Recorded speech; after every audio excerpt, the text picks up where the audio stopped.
How to share my location with my friend in Snapchat.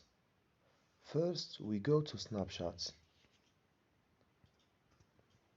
and we go in this icon in the left corner.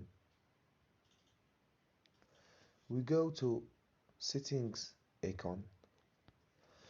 We go down, down, down, down, down, and we find see my location. We have ghost mode activated. When enabled, your friend can't see your location. We deactivate and we find my friend or my friend except or only this friend. We have three options. The first option, you share your location with all your friends.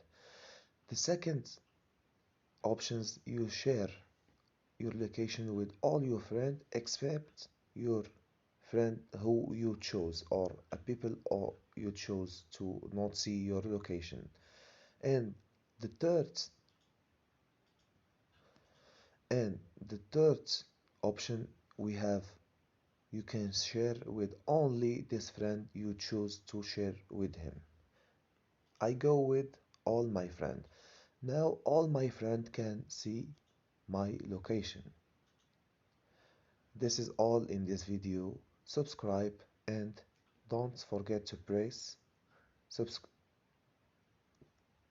and don't forget to press like button.